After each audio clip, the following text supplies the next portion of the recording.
My view has always been that actually we provide a weekly collection service. We are too much focused on residual waste, and you know that's where all the negativity is.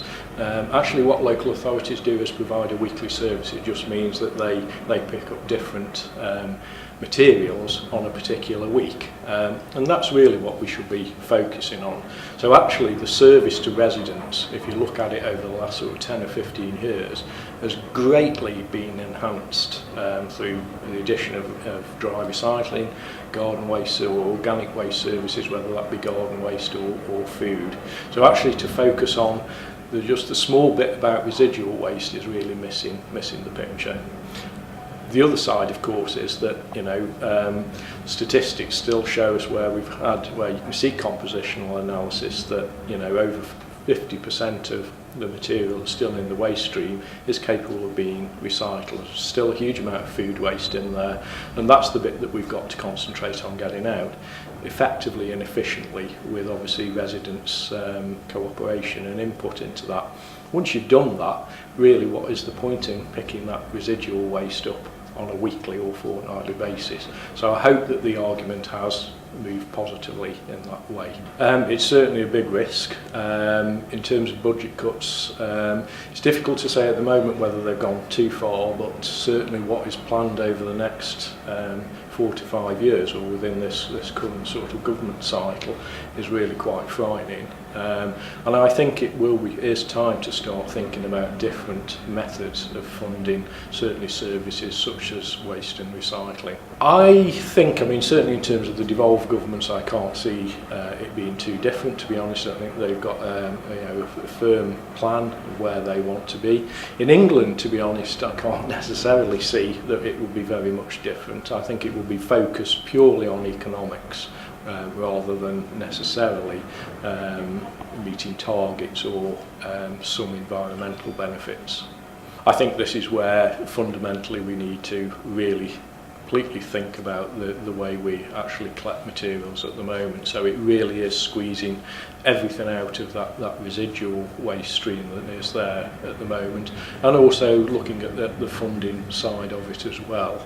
So I'm particularly interested in the producer responsibility part of the circular economy package, and to see how that sort of plays its way through. My view is that as local authorities we need to be proactive in that. We have a very efficient collection service across the country. Actually the unit cost per household is very low, at around about £1 a week for collection and disposal or processing. So my view is that additional funding in there to help support would be great, and if that can be achieved through producer responsibility or enhanced producer responsibility, even better. But there's something there for us as local authorities to say we have an efficient collection system already in place that we can offer you. It can be enhanced further, but it will need investment. Broadly, I think we, in terms of LARAC, we support that. The view really is that it's not necessarily about the way collection methods are employed.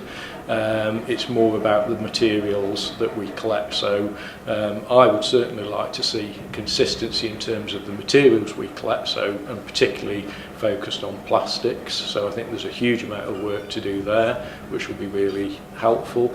And also the big issue about food waste as well, separately collected food waste. And if we can at least achieve those two items, we can get more consistent national communications, hopefully less confusion by residents when they're seeing the same message in retail outlets, through local authority services and beyond. I think it will be a voluntary scheme. The indications are that there's no appetite, certainly with the current government, to introduce any legislation.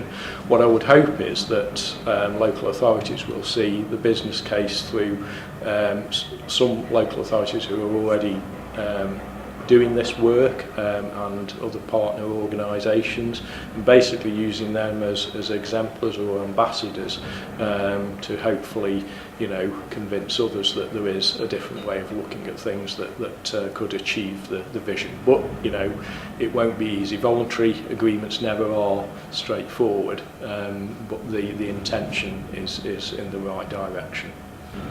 I think they do. I think we lost some powers last year in terms of the waste side of things, but yes, they've got enough powers. The problem is one of resource, effectively, in order to effectively use those powers. I think that's where the difficulty is operationally. I mean, that's where it comes back to the producer responsibility side of it. I don't think it's anything like as effective as it should be, and yes, producers, in my view, or LARAC's view, should have more of a financial responsibility in order to make sure that those goods are properly processed and recycled or disposed of at the end of their life.